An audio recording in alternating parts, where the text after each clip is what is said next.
رمضان آ رہا ہے، تیاری کرو. جیسے حج پر جانے سے پہلے معافیاں مانگتے ہو، رمضان سے پہلے بھی ایک دوسرے سے معافی مانگو، ایک دوسرے کو معاف کرو، ایک دوسرے کو درگزر کرو، خود جا کے معافی مانگ لو. اللہ آپ کا مقام اونچا کر دے گا، مرتبہ اونچا کر دے گا. آخری رات اللہ تعالیٰ فرماتے ہیں جاؤ، تمہارے رات کی قیام اور دن کے روزے کے بدلے تمہیں سب کو معاف کر دیا.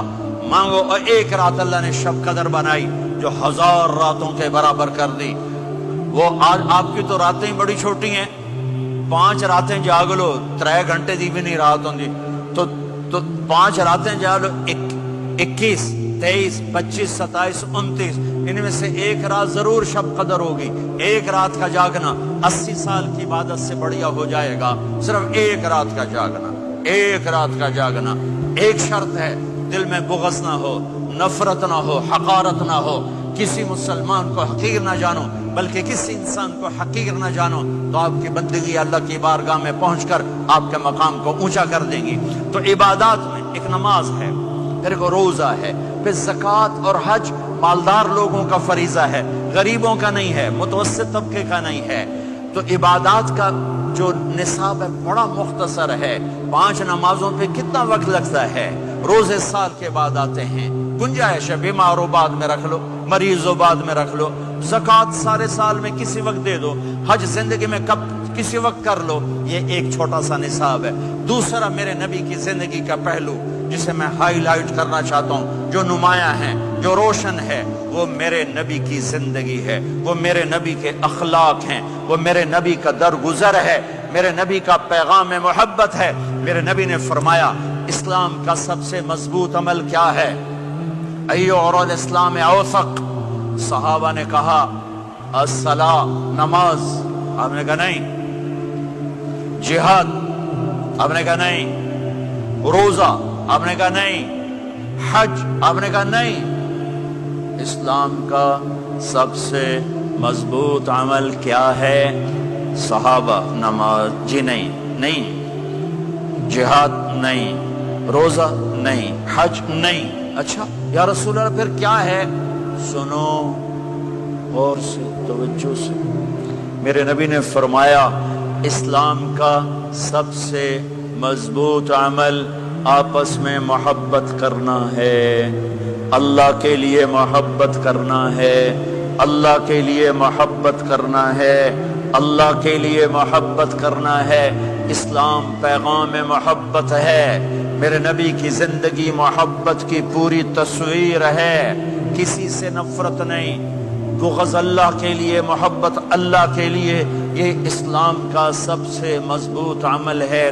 میرے بھائیوں، میری بہنوں، اب دور دراز جگہ میں ہو، اب آپ یہیں کے، جن کے پاس پاسپورٹ ہیں وہ یہیں کے شہری ہیں. یہ آپ کا دیس ہے، یہ آپ کا وطن ہے. اسے محبت سے بھرو. پاکستان کی نفرتیں یہاں نہ زندہ کرو، ہندوستان کی نفرتیں، بنگال کی نفرتیں یہاں مت زندہ کرو. آپس میں امت بن کے رہو، مذہب کے نام پہ مت لڑو.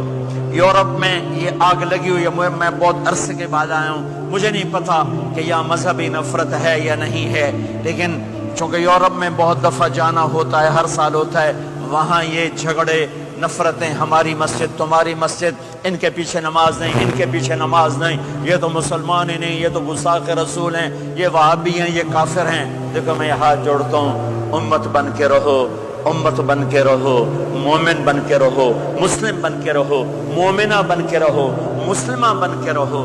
اختلاف رائے کو برداشت کرو. یہاں چاند کے مسئلے میں اختلاف ہوتا ہے، روزے کے ٹائم میں اختلاف ہوتا ہے. علماء سے کہتا ہوں اس اختلاف کو مٹھاؤ. جس میں سہولت ہو سارے وہ لے لو.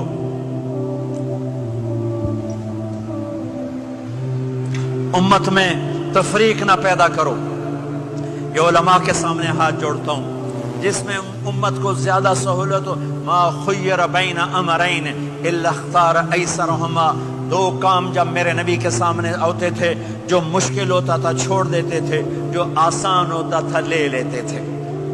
تو میرے بھائی بہنوں، یہ مذہب کی نفرت پاکستان میں، بنگلہ دیش میں اور انڈیا میں آگ لگی ہوئی ہے.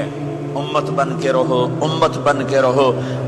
اگر آپ اور میرا مسائل میں اختلاف ہے تو یہ ہماری محبت کو نہ ختم کرے، ہمارے تعلق کو نہ ختم کرے، ہماری نفرتیں نہ پیدا ہوں۔ اختلاف رہا شروع سے تھا، آج بھی ہے، آئندہ بھی رہے گا، لیکن اللہ کے واسطے، اللہ کے واسطے، اللہ کے واسطے اس کو محبت میں بدلو، اس سے محبت میں بدلو، اس سے محبت میں بدلو۔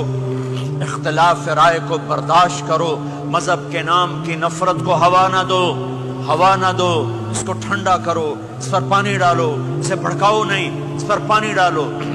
میرے نبی نے عبداللہ بن ابی سے نباہ کر کے دکھا دیا، جو منافقوں کا سردار، باقی منافقوں کا تو کسی کو پتہ نہیں تھا سوائے میرے نبی کے، عبداللہ بن ابی کا منافق ہونا سب کو معلوم تھا، یہ منافق ہے، اور آپ کے پیچھے نمازیں پڑھتا رہا، آپ نے اس کے اپنے ساتھ رکھا۔ ایک دن آپ پانی پی رہے تھے، عبداللہ بن ابی کے بیٹے عبداللہ پکے صحابی تھے، کہنے لگے یا رسول اللہ تھوڑا پانی تو بچا دیں۔ آپ نے کہا